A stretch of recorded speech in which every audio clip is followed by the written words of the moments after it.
as many people have tried to stop the power of God's Word. They've tried to control it and even destroy it, anything, so it would not be heard. But the Word has survived, and it's very alive, and it still has the upper hand. Before we came along, and after we are all gone, God's Word will stand. Oh, I've taken my stand with a book in my hand that stood the test of time. It's weathered the storm while scoffers roar, threatenings of every kind. The eternal survival of that old black Bible, its truth will never end. So whatever may come, when it's all said and done,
I stand with a book in my hand that stood the test of time.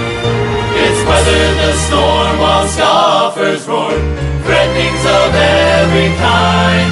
The eternal survival of the King James Bible, its truth will never end.